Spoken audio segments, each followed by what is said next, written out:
Hoje nós iniciamos o ano com esse culto.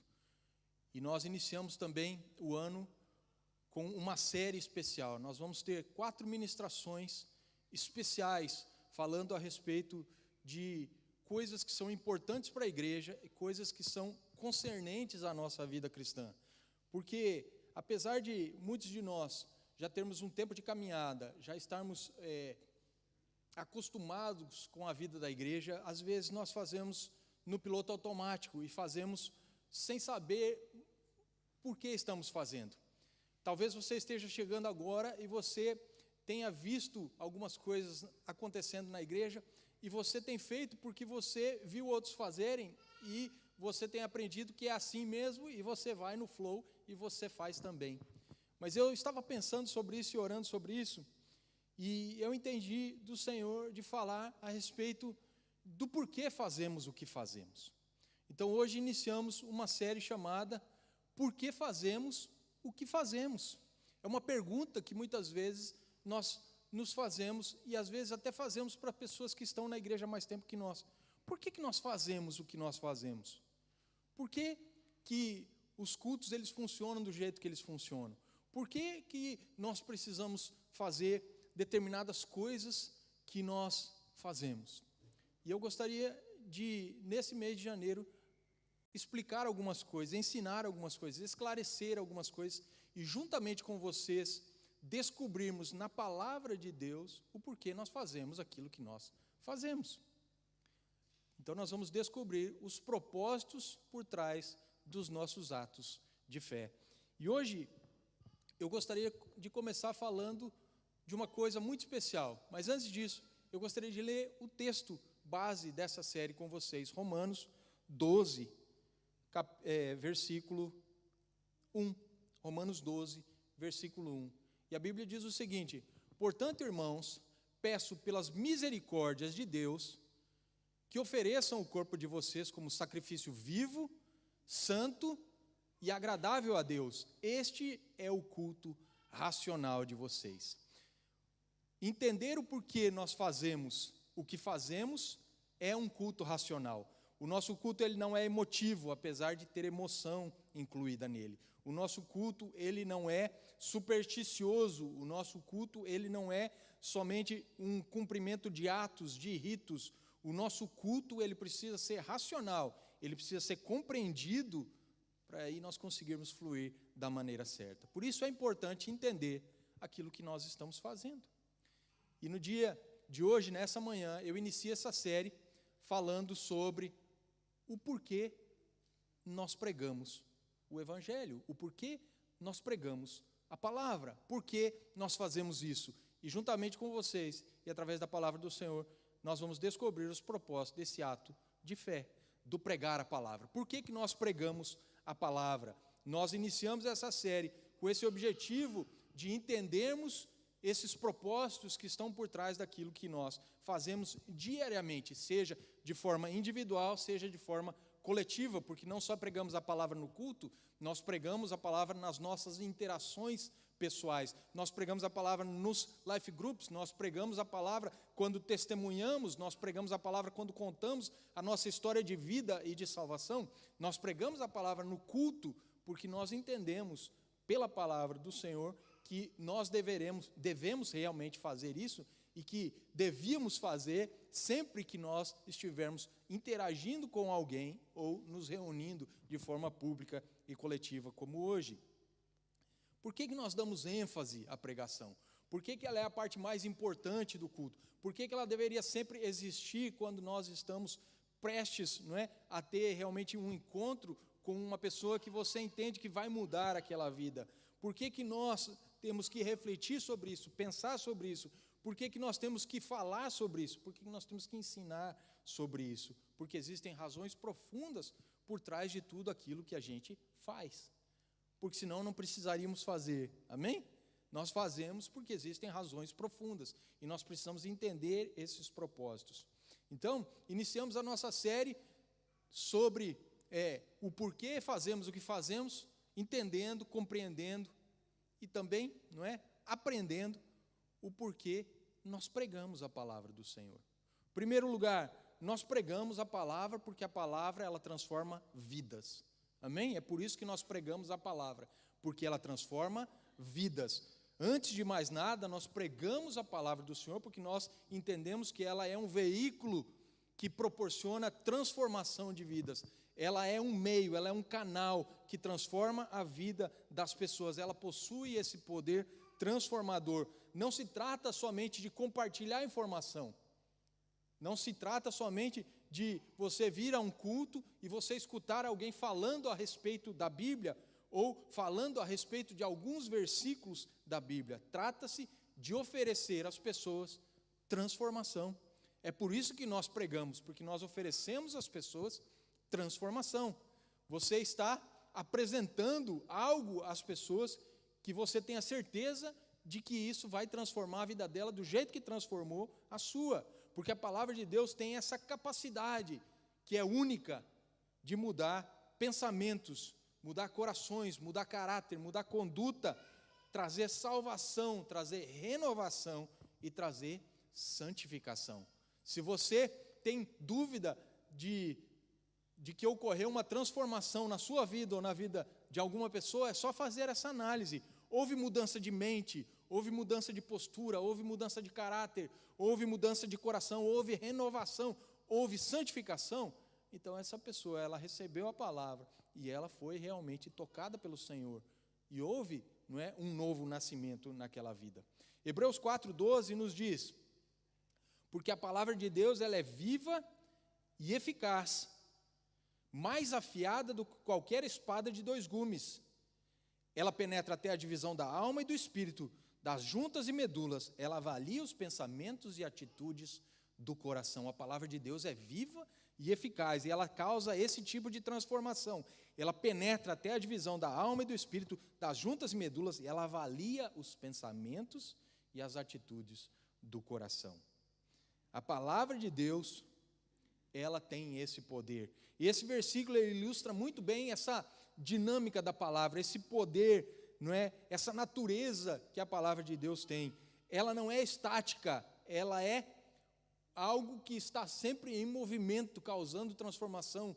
Nós vemos na Bíblia versículos dizendo que a palavra nunca volta para trás vazia, ela sempre cumpre o propósito para o qual ela foi enviada. Ela não é sem vida, pelo contrário, ela tem vida e ela causa realmente algo quando ela é recebida pelas pessoas. Ela é uma força viva que pode atingir as partes mais profundas do nosso ser. Considere aquilo que o próprio Senhor Jesus falou a respeito da sua palavra. João 15:3 diz: vocês já estão limpos por causa da palavra que eu vos tenho pregado. A palavra ela nos limpa, ela nos purifica. Jesus diz que a sua palavra tem esse poder de causar esse tipo de transformação nas nossas vidas e na vida daqueles que ouvem e que a recebem, não é? A palavra de Deus, ela tem esse poder de nos limpar, de nos purificar. É por meio da palavra que nós somos santificados, como Jesus, ele disse em João 17:17, orando ao Pai, no capítulo chamado de a oração sacerdotal, quando Jesus ele ora pelos seus discípulos e por aqueles que viriam a ser de seus discípulos, por causa do testemunho daqueles primeiros, ele diz: Senhor, santifica-os na verdade, a tua palavra é a verdade. A poder na palavra do Senhor, ela causa esse tipo de transformação nas nossas vidas, ela nos purifica, ela nos lava, ela nos santifica. Amém? Mas a palavra de Deus, ela tem outras características e não para somente aí. Se nós formos olhar para Romanos 10:17, nós vemos que ela gera fé no nosso coração. Nós pregamos a palavra porque através da pregação da palavra, fé é gerada no nosso coração. A fé vem por ouvir a mensagem é ouvida mediante a palavra de Cristo. Amém? Então, quando nós pregamos a palavra, fé é gerada no nosso coração. Quando você ouve uma pregação, fé é gerada no seu coração. Quando você compartilha uma palavra, fé é gerada no coração dos ouvintes. 2 Timóteo 3:16 e 17 vai dizer que a palavra ela nos repreende e nos corrige. A palavra transforma por quê? Porque ela nos repreende e ela nos corrige. Porque a intenção de Deus é transformar-nos para que a gente possa se assemelhar a Ele, se assemelhar ao Seu Filho Jesus. Então, quando a gente faz algo errado, nós precisamos ser repreendidos, nós precisamos ser nós precisamos ser corrigidos, nós precisamos ser exortados, nós precisamos que alguém nos coloque no trilho correto e nos tire do trilho do erro. Por isso que a palavra ela precisa ser pregada, para que isso aconteça quando nós estamos fazendo algo errado ou nos desviando do caminho correto, nos desviando da verdade. A palavra ela vem e nos coloca no trilho correto. Ela é um prumo que nos assenta no centro da vontade do Senhor. 2 Timóteo 3, 16 e 17 vai dizer: toda a Escritura é inspirada por Deus e ela é útil para o ensino, para a repreensão, para a correção, para a instrução na justiça, para que o homem de Deus seja apto e plenamente preparado para toda boa obra. A palavra, ela nos ajuda, ela nos coloca numa posição de estarmos preparados para toda boa obra, porque ela nos corrige, ela nos instrui na justiça, ela nos repreende. É por isso que a gente prega a palavra. Mas a palavra também, segundo Lucas 5 e 6, ela produz milagres. A palavra do Senhor produz milagres. O texto diz: mestre, esforçamo-nos a noite inteira e não pegamos nada, mas porque és tu quem está dizendo isso, vou lançar as redes. Quando o fizeram, pegaram tal quantidade de peixes que as redes começaram a rasgar-se. Pedro e os seus companheiros tinham pescado a noite inteira e nada havia acontecido. Eles não conseguiram pegar um único peixe. Retornaram cabisbaixos, tristes, para a beira do lago, não é? O lago de Genezaré. Encontraram Jesus e Jesus pregou um sermão, usou o barco deles para poder falar às multidões. E depois disse: vai mais para o meio do lago e joga de novo a rede. Eles falam: Senhor, nós pescamos a noite toda, não pegamos nada. Mas como é o Senhor que está falando sobre essa palavra, nós vamos agir com fé. E eles foram e pescaram uma multidão de peixes, a pesca milagrosa. E aí esse texto nos mostra que a palavra do Senhor ela produz milagres. É por isso que a gente prega a palavra, por causa do poder que ela tem de produzir milagres. Amém? Mas a palavra também, segundo Hebreus 11:3, ela produz sinais e maravilhas. Por isso que nós pregamos a palavra, porque ela produz sinais e maravilhas. Estamos no ponto 1 ainda.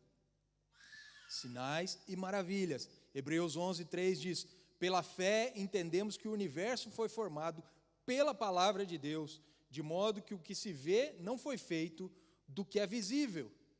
O que se vê não foi feito do que é visível, ou seja, do nada, através da palavra, o Senhor criou tudo. Amém? Por isso que a gente prega a palavra, porque através da pregação da palavra, o Senhor pode fazer sinais e maravilhas.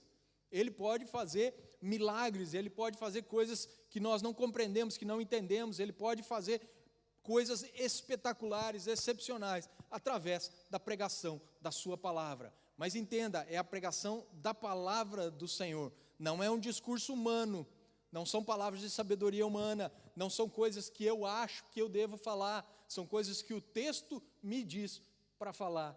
O texto me ensina aquilo que eu devo ensinar. O texto me mostra, me revela aquilo que eu preciso compartilhar. É através da palavra que nós tiramos a nossa pregação, a nossa mensagem. E aí sim, ela tem esse poder de transformar a existência de cada um de nós, transformar o ser de cada um de nós, transformar a mente de cada um de nós. Como eu disse, o nosso culto é racional, a gente precisa entender o porquê fazemos as coisas.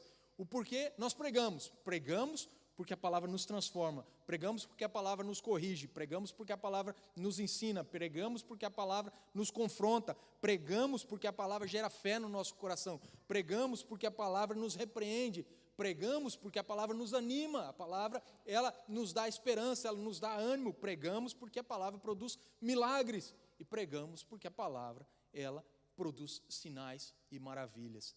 Se você é cristão, você tem que viver na expectativa de ver milagres, sinais e maravilhas. Você não pode se acomodar com o que você tem visto hoje. Você não pode se acomodar com o superficial. Você não pode se acomodar com a mesmice.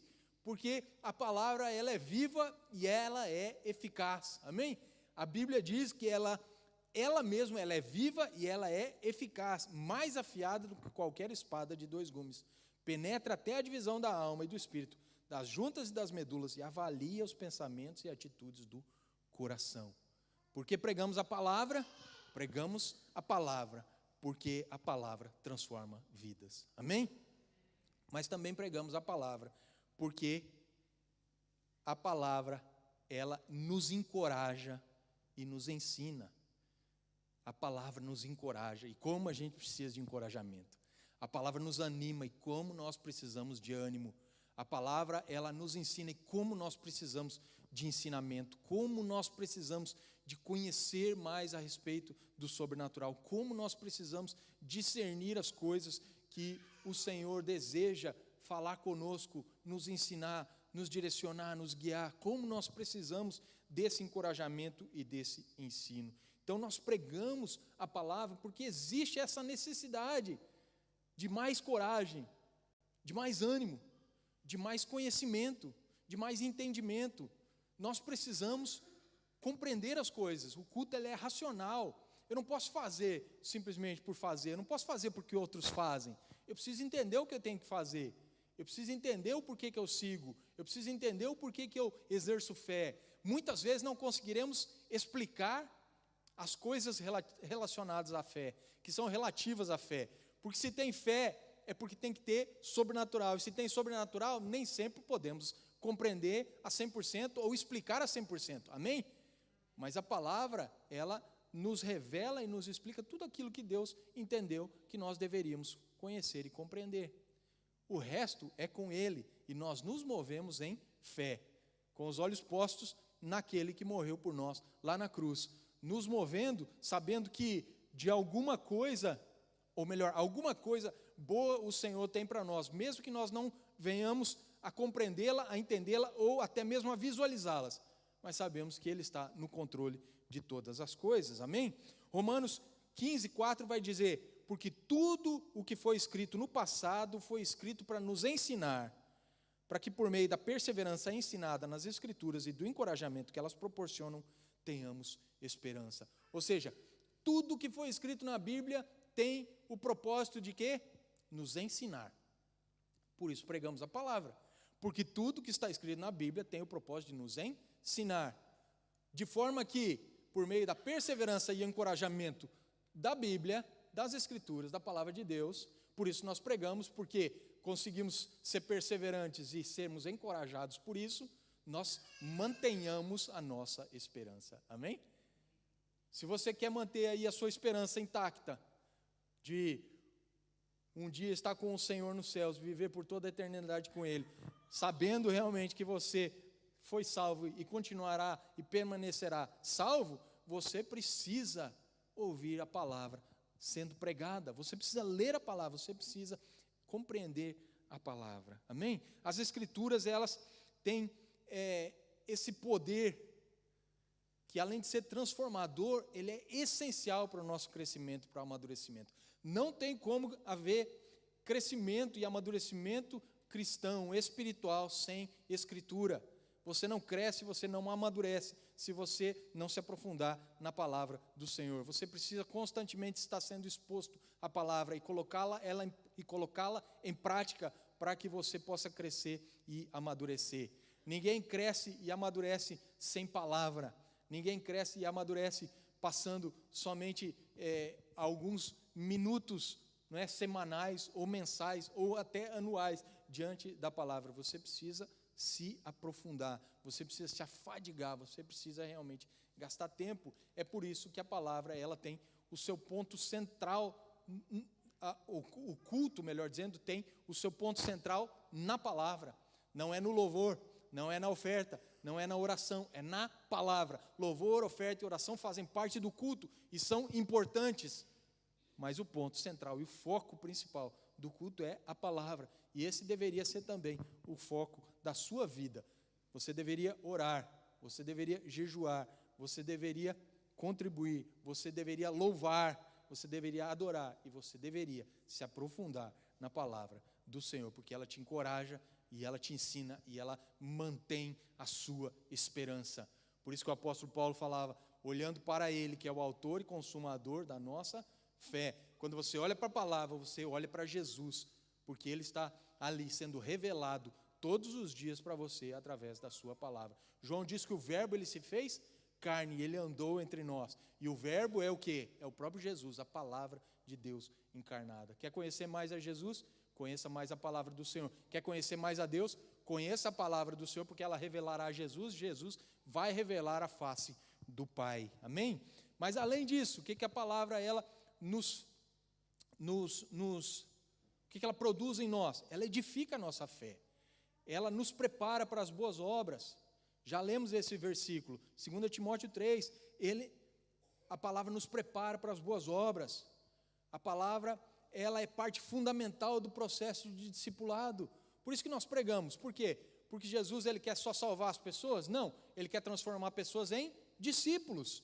Por isso pregamos a palavra. Mateus 28:20 diz: ensinando-os a obedecer a tudo que eu lhes ordenei, eu estarei sempre com vocês até o fim dos tempos. Jesus falou: vão por todo mundo e preguem a palavra, ensinando a obedecer tudo que eu lhes ordenei. Isso é discipulado. Nós vamos e pregamos a palavra, ensinando as pessoas a obedecer tudo aquilo que o Senhor nos ensinou. Nós estamos obedecendo, nós levamos isso para outras pessoas poderem obedecer também. Prega a palavra, amém? Por isso nós pregamos, porque ela é uma parte fundamental no processo de discipulado. Por que nós pregamos? Salmo 119, 105 diz: tua palavra é lâmpada para os meus pés e luz para o meu caminho. A tua palavra é lâmpada para os meus pés e luz para o meu caminho. Pregamos a palavra porque ela fornece orientação e direção. Por que pregamos? Porque a palavra nos orienta, porque a palavra nos dirige. Ela é lâmpada para os nossos pés, ela é luz para o nosso caminho. Por isso que nós pregamos, para não ver as pessoas perdidas, para não ver as pessoas na escuridão, para não ver as pessoas caindo no abismo, para não ver as pessoas indo para o inferno. Nós pregamos a palavra porque ela dá direção e orientação. Mas nós pregamos a palavra também porque ela revela a glória de Deus. Ela revela a glória de Deus. João 1,14 diz: aquele que é a palavra tornou-se carne e viveu entre nós.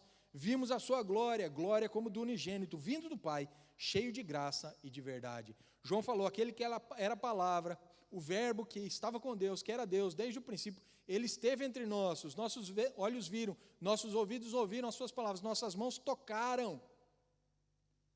E ele revelou a glória do Pai. Amém?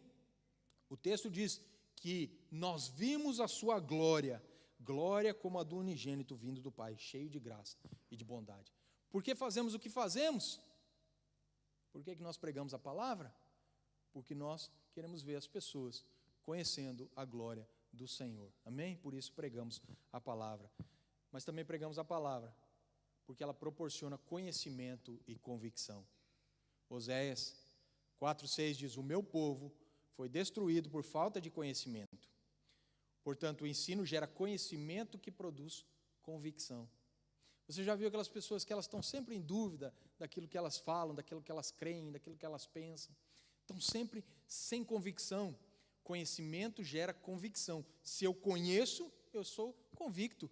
Se eu realmente conheço a palavra, eu estou convicto naquilo que creio, ou daquilo que creio. Estou convicto da minha fé, estou convicto de quem é meu Deus, de quem é meu Salvador. Estou convicto dos meus atos, dos meus ritos. Estou convicto daquilo que eu faço, daquilo que eu falo. Por quê? Porque o conhecimento ele gera convicção. Mas onde não existe conhecimento, não vai existir convicção, vai existir dúvida. E quando existe dúvida, a fé ela começa a ser abalada. A fé é a certeza das coisas que nós não vemos, mas a prova daquilo que nós esperamos, amém? Só que quando não existe conhecimento, nós começamos a ter a nossa fé abalada. Onde existe ensino sólido, por isso pregamos a palavra, porque queremos ensinar. Onde existe ensino sólido e saudável das Escrituras, não existe destruição, dúvida ou perdição. Se nós pregamos a Bíblia, se nós temos o Espírito Santo, e se aquilo que nós compartilhamos é bíblico e é saudável, é uma doutrina sólida, correta, é uma teologia que é bíblica, certamente não tem a menor hipótese de nós vivermos na perdição, de nós sermos destruídos, porque existe conhecimento. Logicamente, nem todos da congregação estarão na mesma página, nem todos terão o mesmo nível de conhecimento, nem todos terão o mesmo nível de fé, mas se o trabalho que é feito aqui do público, do púlpito, e que é feito nas casas, semanalmente, e que você faz com as pessoas que você pretende evangelizar, discipular, for baseado na palavra e o ensino for sólido e realmente saudável, você vai ver vida e não destruição. Você vai ver salvação e não perdição. E você vai ver isso não só na sua vida, na sua casa, mas na vida daqueles que estão ao redor de você. Amém? Pregamos a palavra por quê? Porque ela é poder de Deus. Amém? Ela transforma vidas. Pregamos a palavra por quê? Porque existe essa necessidade de ensino. E a palavra ela nos encoraja e ela nos ensina. Em terceiro e último lugar, pregamos a palavra porque obedecemos a uma ordem de Cristo. Foi Cristo que deu uma ordem à igreja, para a igreja pregar a palavra. Amém? Nós vemos lá, Marcos 16, 15 a 16, Jesus lhes disse, vão por todo o mundo e preguem o evangelho a toda a humanidade. Quem crer e for batizado será salvo, mas quem não crer será condenado. Jesus que disse, vão por todo o mundo e preguem o evangelho a toda a humanidade. Quem crer e for batizado será salvo, mas quem não crer já está condenado ou será condenado. Jesus falou, vocês têm que ir e têm que pregar. Foi uma ordem que o Senhor deixou para nós, por isso nós pregamos, porque nós estamos obedecendo a uma ordem de Cristo. Amém? Esse talvez seja o ponto mais importante do porquê fazemos o que fazemos, do porquê pregamos a palavra. O ponto mais importante, porque é uma ordem direta de Cristo. É interessante porque muitas pessoas elas querem Cristo somente como Salvador. Elas querem Jesus somente como o Salvador, aquele que perdoa os pecados e garante um lugar no céu. Aquele que morreu na cruz para perdoar o pecado por causa do derramamento do seu sangue e aquele que ressuscitou no terceiro dia para nos dar a vida eterna. É só isso que muitas pessoas querem. Querem a parte boa, mas não querem a parte do compromisso. Não querem a parte do discipulado, não querem a parte de entender o senhorio dele e a nossa, entre aspas, escravidão. Quando nós nos fazemos escravos para servir ao Mestre.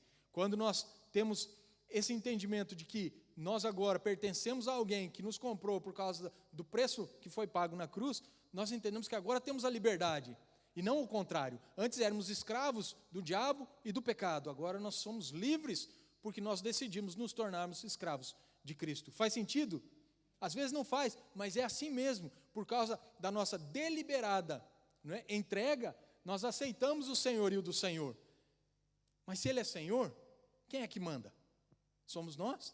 A Bíblia diz que o vaso de barro não pode dar ordem ao oleiro que está o trabalhando. Porque é o oleiro que é o artesão, é o oleiro que é aquele que tem a palavra final, aquele que entende aquilo que está fazendo.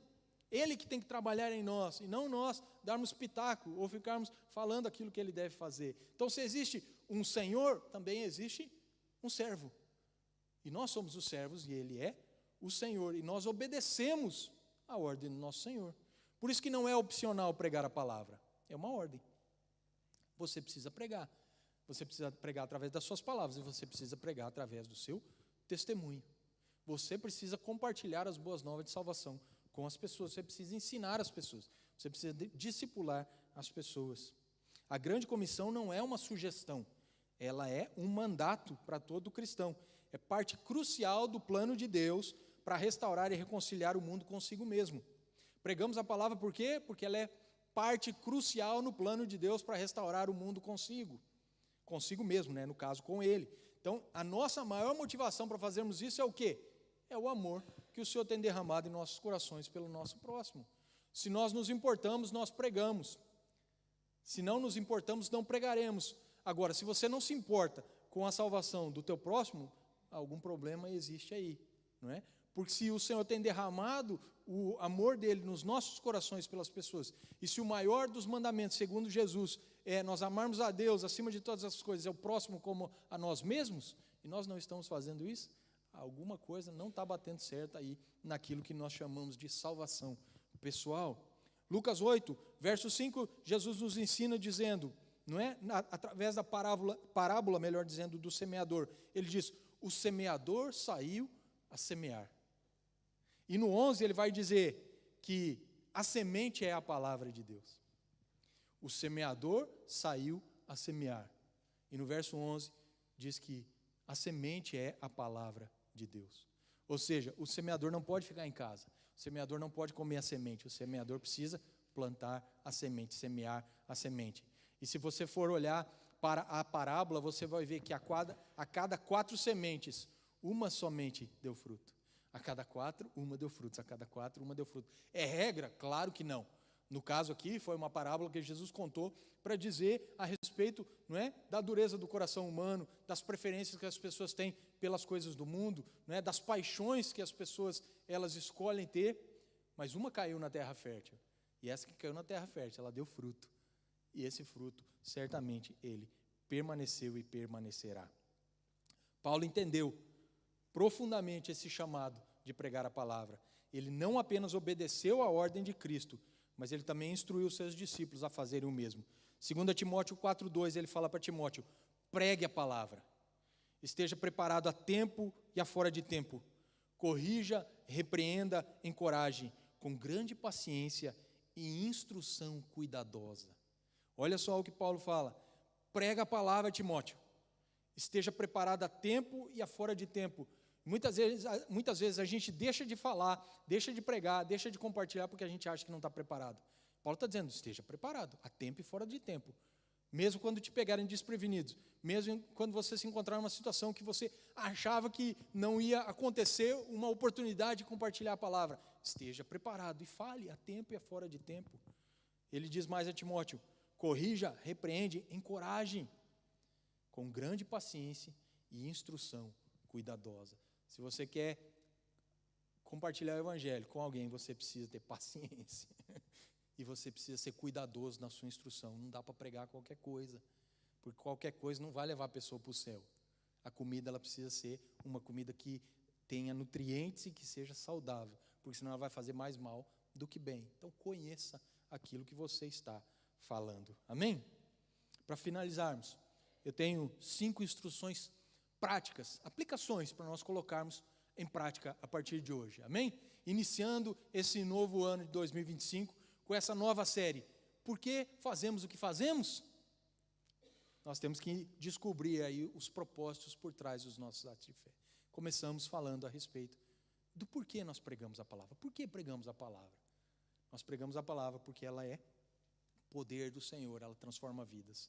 Nós pregamos a palavra porque ela nos encoraja e nos ensina, e nós pregamos a palavra porque nós estamos obedecendo a uma ordem de Cristo. O que você vai fazer com isso? Você vai sair daqui hoje e vai ter oportunidade de colocar isso em prática, mergulhando mais fundo na palavra do Senhor.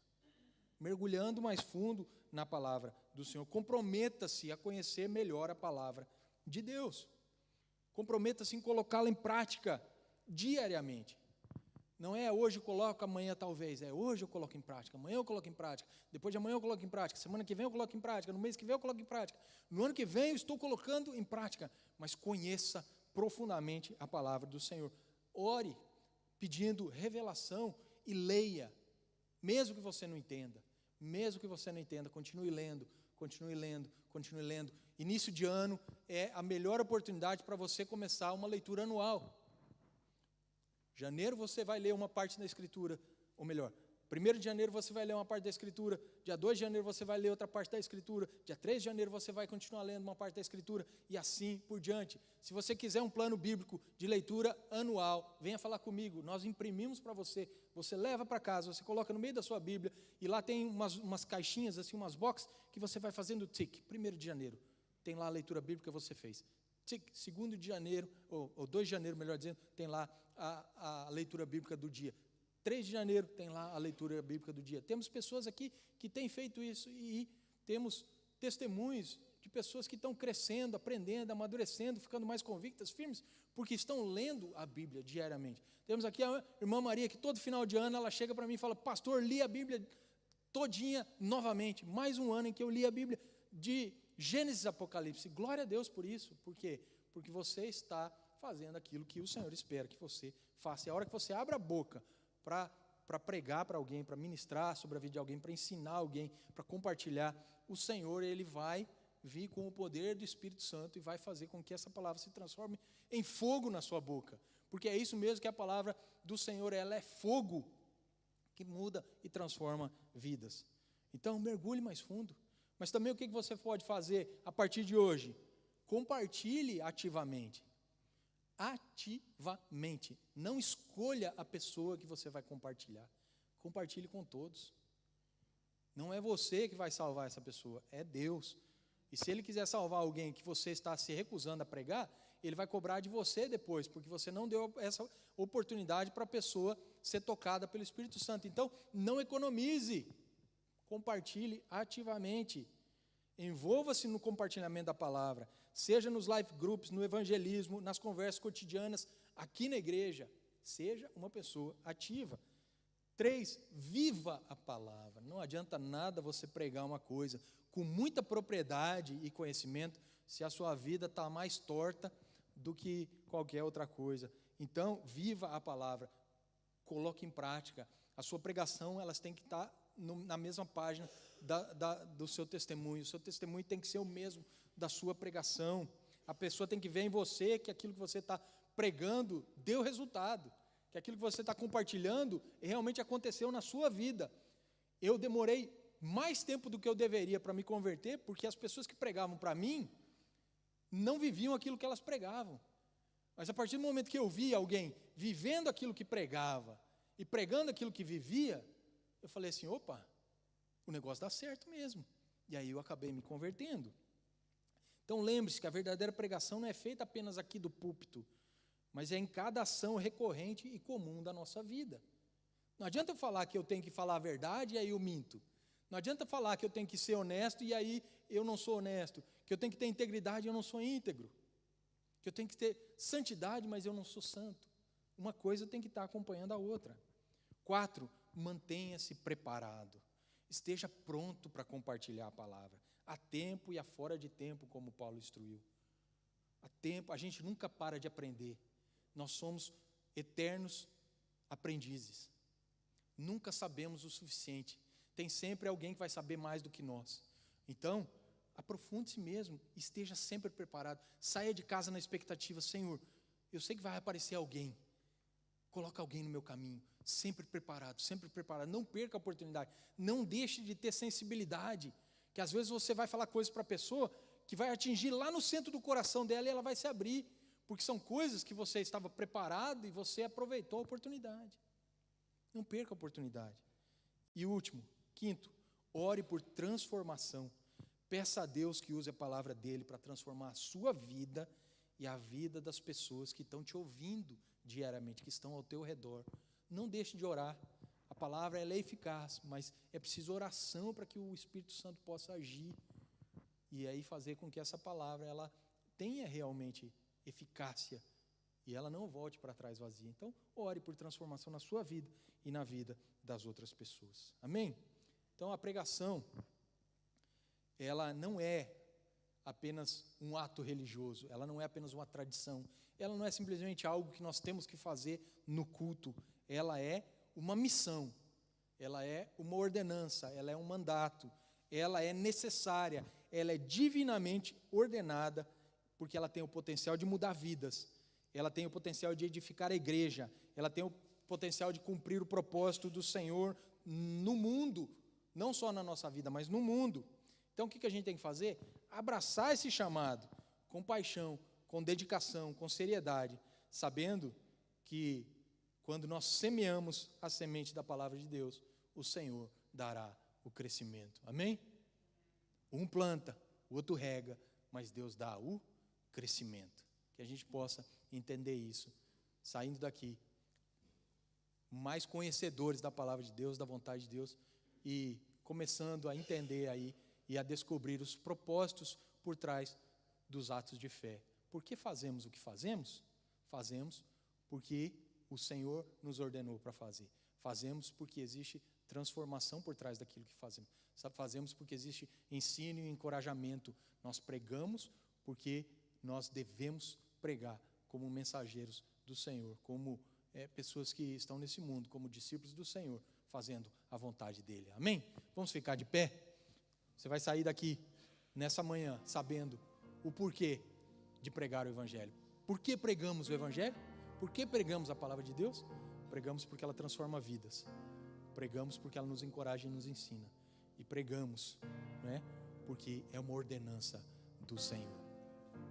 Próximo domingo nós vamos continuar falando a respeito, né, do porquê fazemos o que fazemos. E vamos descobrir mais propósitos aí por trás dos nossos atos de fé. Feche os olhos. Paizinho, nós louvamos ao Senhor por tudo que o Senhor tem feito. E entregamos ao Senhor essa palavra, essa ministração. E pedimos, Senhor, nos ajuda a compreender mais a respeito da pregação, da importância de compartilharmos o Evangelho, de conhecermos a Tua palavra. Obrigado pelo encorajamento que encontramos nela. Obrigado pelo ensino que encontramos nela. Obrigado, Senhor, pela sabedoria que encontramos nela. Obrigado, Deus, pelas revelações que ela nos proporciona. Obrigado porque ela nos mostra Jesus e Jesus nos mostra o Pai. Obrigado, Senhor, porque nós temos como discípulos, Pai, a capacidade de dizermos sim ao chamado e obedecermos a Tua ordenança. E obrigado, Senhor, porque o Senhor tem contado com cada um de nós. Ajuda-nos, Pai, a entender que aonde existe ensino sólido e saudável, que vem através da Tua palavra, não existe destruição ou perdição. Muito obrigado, porque existe vida e vida em abundância. Obrigado, Pai, porque a Tua palavra ela é viva e ela é eficaz. Ela é mais afiada do que qualquer espada de 2 gumes. E ela penetra até a divisão da alma e do espírito, das juntas e medulas. Ela avalia os pensamentos e as atitudes do nosso coração. Que o Senhor possa usá-la para nos transformar. Que ela possa nos regenerar, nos lavar, nos santificar. Que ela venha nos purificar. Que ela venha causar uma metanoia, uma transformação na nossa mente. E que ela venha realmente ser fogo, Pai, purificador, Pai, que consome tudo aquilo que não presta, que não vem de Ti, mas que revela as maravilhas que vêm da Tua mão para cada um de nós. Muito obrigado, Senhor, no nome de Jesus, amém, e graças a Deus, amém.